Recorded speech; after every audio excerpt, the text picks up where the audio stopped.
Hey guys, in this Division 2 video, I just want to take a quick look at some of the things from the live streams from Tuesday and Wednesday that you might not have noticed, during all the hype, and especially looking at the Warlords of New York teasers that they put out there. There were some things that I noticed that, kind of have callbacks to some previous Division stuff, and also some stuff involving Erin Keener that I think is really interesting. So stay tuned and we'll take a look at that.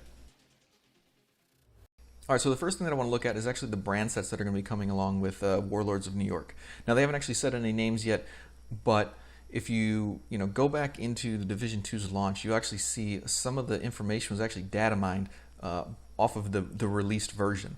And that included the Grupo Sombra, the Česká Výroba, and the Golan gear were actually included in those files that were data mined. And basically, if you actually look up some of these, you'll actually see articles dating back to, like March 2019 with these gear sets on them. Also, if you look it up on the internet, some of the spreadsheets that were done to help players figure out what pieces of gear that they were looking for, you could see that some of these names were actually included, including, you have the Hana-U Corporation and something called the Reaper Bravo. So it kind of builds a broader picture of, some of the things that they're actually just not including, just kind of withholding from the community, which, I'm not saying I'm not happy to have new gear, but it's a little bit annoying when it's, something that it seems like they've withheld from us, just not given us so that they could release it later. That's a tactic that I do not like in the community, right? So if you take that information, it's highly likely that the 4 brand sets that we will be seeing will be the Grupo, the Česká, the Golan, and then the Hana. Alright, moving on, they also did announce that we're going to be getting some new skills, and they basically kind of showed it here, the sticky bomb, the trap, and the decoy. Now the shock trap actually seems to be a callback to the E3 2014 gameplay trailer. You can see here that Bronson threw out a trap, and that when the enemy came towards it, it ended up shocking him. So it looks like they remastered that. You guys good to go? All good. Yep, ready. Alright, here we go. Down. And then also the Echo hologram basically seems to be a callback to the distraction device that we actually saw from the 2013 gameplay trailer. In addition, obviously, they've announced that they have the sticky bomb, which is actually going to be a completely new classification of skills. It's not, going to be its own variant of the chem launcher. So it's basically going to have its own, I guess, overarching development there. And we already know that there's going to be 2. There's going to be the regular sticky bomb, and there's going to be like the burning sticky bomb. But during that Tuesday live stream, what they did was they actually announced that there's going to be more skills released with the seasons. And basically, this is what Trick said. The EMP sticky bomb, a variant of the sticky bomb. And so when you complete this new campaign that is just there during the season, you have this window to get this skill. And so we have confirmation that the EMP disruptor is actually going to be brought back to the game. Not to mention how many other seasons they're going to have that include their own unique skills. So we'll see that in the future here. The next thing I want to look at is actually something that was kind of shown in the DARPA labs there in the episode 2, and that was these drones that they had on display next to all the shade skills that we currently use. I don't quite know if this really has much meaning to it.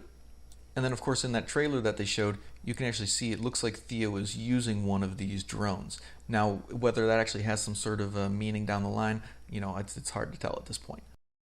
Alright, moving on to something a little bit more entertaining here.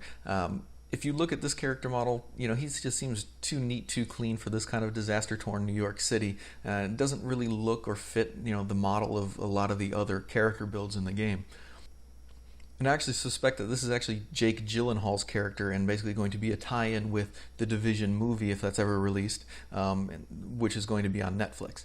Now, I suspect that's going to be due to some sort of, they're going to try to tie his character into events that he goes through in New York or something like that.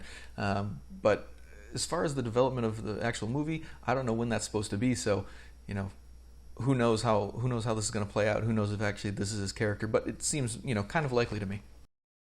And something else that kind of strikes me as a little bit funny here, comical, not really, I don't think this is serious, but you see this Riker talking to Keener, but when I saw him pop up on the live stream, I kind of started laughing because he instantly reminded me of someone that I've recently been seeing on TV, Toby from The Office.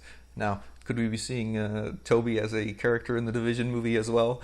You never know. All right, so and the biggest thing that I've noticed and kind of been annoyed with is, Erin Keener. And this is the original Division 1 version of Erin Keener. And then, of course, they had the reveal of Erin Keener here with his Rogue Squad coming out of the trailer.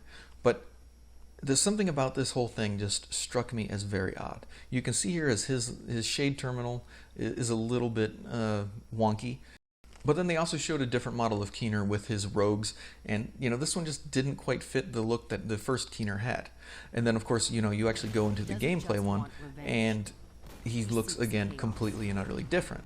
But then the most startling difference came when you actually get to the end of the Episode 3 campaign, or I guess I should say the end of the second mission. And this Keener doesn't look anything like any of the other Keeners. Like, he doesn't even look close. He doesn't have the knife on his chest like two of the Keeners do, and he doesn't have his shade terminal or radio on his shoulder like the first Keener from the trailer does. So, he also just doesn't really seem to me like he looks even remotely close to the other Keeners. Like, he looks so completely different that it almost looks like he's a completely different ethnicity. Like, he looks like a person who might be from, the Mediterranean or Middle East rather than, the more Anglo version of Keener that we see in the first three. Now, at first I was actually mad about this. I'm like, who is developing this? How can they not keep a character model, relatively similar through different development processes? It's just a continuity failure to me. But then I started thinking, what could be the actual reason for this? Is there an actual reason? I mean, I can't believe that they would just make such a JV mistake on this kind of thing, right? So, given the fact that we know Keener, likes to mess with us, and we're constantly on this hunt for Keener, and it just never develops into anything. And of course, everyone is assuming that we're going to kill Keener. Let's just be completely honest. This DLC is not going to be where they choose to kill Keener. I mean, it just doesn't seem to make sense, right? I mean, most of your player base is gone. Why would you, throw out the main enemy of your series and just kind of use him as like a little pawn in the grand scheme of your game? Why would you use him to try to, sell a $30 DLC? It just doesn't make sense to me. It seems like Keener would be a character that you'd actually use as your main villain for something important, right? And I don't see that happening in the Warlords of New York. You constantly get, antagonized by Keener and his radio calls and all that stuff that, you're not going to catch him, you're not going to get him. And then we have multiple different faces for Keener. If you haven't come to the same conclusion that I have already, let's just face it. We're not going to kill Keener because he's got body doubles. Or at least, versions of people that slightly resemble him, or at least acting as him. They're basically his proxies. Like, we're not going to find Keener when we actually get to Keener. We're going to find one of the people that is working for Keener that is actually, trying to play himself off as Keener based on, the scheme of Keener. So basically, we're going to find a pawn and kill that pawn thinking it's Keener. At least, that's my speculation on it, because the other option is just bad development. So I choose to think that this is a trick, a ruse, if you will, by Keener to deceive us, rather than a bad development call by Massive. That's my hope. All right, guys. Thank you guys for watching, and I will see you in the next one.